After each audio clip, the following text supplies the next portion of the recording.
Friends, ఎప్పట్లానే ఈరోజు ఇంకొక వీడియోతో అయితే మేము ముందుకు వచ్చానండి. ఇక్కడ కనిపిస్తున్నవి చక్రాల్లా ఉన్నాయి కదా, కానే కాదు, ఇవి స్వీట్తో బెల్లంతో చేసినవండి. చాలా అంటే చాలా టేస్ట్గా ఉన్నవి. కానీ ఇవి చేయటానికి ముందు నేను బియ్యం పిండితో ఇలాగ అప్పాల కింద చేద్దాం అనుకున్నా, కానీ అవి అయితే నాకు సరిగ్గా రాలేదు. పొడి బియ్యం పిండితో చేయడం వల్ల ముక్క ముక్కల కింద ఇరిగిపోయినట్టు అయిపోయేవి. నేను ఆ పిండి మిశ్రమం పారేయడం ఇష్టం లేక ఇలా కొంచెం వెరైటీగా అయితే చేశాను. ఇవి కూడా సూపర్గా ఉన్నాయండి. టేస్ట్ అయితే చేసే విధానం ఏంటో చూద్దాం. ముందుగా నేను ఇక్కడ బెల్లం పాకం అయితే పట్టుకున్నాను. లేత తీగ పాకం వచ్చేటట్టు పట్టాను.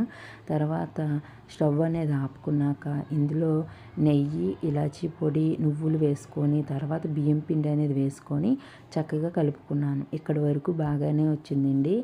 ఆయిల్లో చేసి వేస్తుంటే అవి సరిగ్గా రాలే, ముక్క ముక్కల కింద ఇరిగిపోయినట్టు అయిపోయేవి. అవి పడేయడం నాకు ఇష్టం లేక పిండి మొత్తం ఇలా కొంచెం వెరైటీగా ఇందులో బొంబాయి రవ్వ, మైదా పిండి అనేది వేసి ఇలా చక్రాల టైపు కురుకురే షేప్లో వచ్చేటట్టు అయితే చేసుకున్నానండి. ఇవైతే నిజంగా సూపర్గా ఉన్నవి. క్రిస్పీగా చాలా టేస్ట్గా ఉన్నాయండి. పిల్లలు కూడా ఇష్టంగా తిన్నారు. ఇవి ఎలా చేస్తానో చూడండి. ఇక్కడ నేను ఒక కప్పు బియ్యం పిండికి ఒక కప్పు మైదా, అరకప్పు బొంబాయి రవ్వ అయితే తీసుకున్నాను.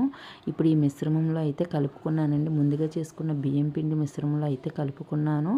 ఈ మైదా పిండి, బొంబాయి రవ్వ, ఇంకొంచెం నెయ్యి అనేది వేసుకోండి. టేస్ట్ అయితే సూపర్గా ఉన్నది. ఇప్పుడు నేను ఇక్కడ బెల్లం అనేది మన స్వీట్కి తగ్గట్టు అయితే తీసుకున్నాను. ఇలా చేసి అయితే ఫస్ట్ నూనెలో వేయగానే అవి మొత్తం విరిగిపోయినట్టు అయిపోయాక మళ్ళీ ఇలాగా బొంబాయి రవ్వ, బియ్యం పిండి అయితే కలుపుకొని మనకి చక్రాలు పిండి ఎలా చేసుకుంటామో అలా అయితే చేసుకున్నాను గట్టిగా. ఇప్పుడు నేను చక్రాలు గిద్ద తీసుకొని అందులో మీకు ఏ ప్లేట్ కావాలో ఆ ప్లేట్ షేప్లో చేసుకొని నేను ఇక్కడైతే స్టార్ గుర్తు ప్లేట్ తీసుకొని ఇలాగా కుర్కురే షేప్ వచ్చేటట్టు అయితే చేసుకున్నాను. ఇవి కూడా చాలా బాగున్నాయండి. ఒకసారి మీరు ఇలా ట్రై చేయండి. నిజంగా సూపర్గా ఉన్నవి.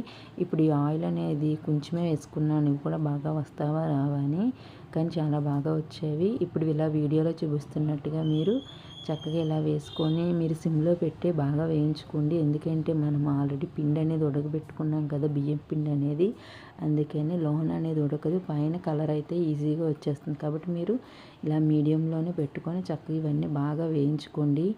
స్వీటు పిల్లలకు ఇలాగ బెల్లంతో చేస్తాం కాబట్టి వాళ్ళు ఇంట్రెస్ట్గా తింటారు. ఇందులో నువ్వులు కూడా వేసాం కాబట్టి ఆరోగ్యానికి కూడా మంచిది కదా.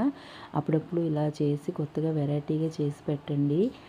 మీరు కూడా నాలానే ఏదో ఒక వంటకం చేసి అది ఫెయిల్యూర్ అయితే దాన్ని పడేయడం ఇష్టం లేక ఇలాగా ఎంతమంది వెరైటీ ఐటమ్స్ చేశారో ఒక చిన్న కామెంట్ అయితే పెట్టండి.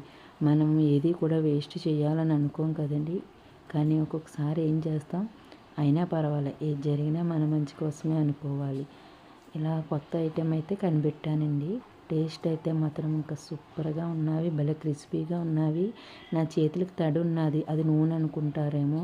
నేను చేతులు కడుక్కున్నాక తుడుచుకోవడం మర్చిపోయి ఇలాగ మీకు వీడియోలో చూపించాను. ఓకే.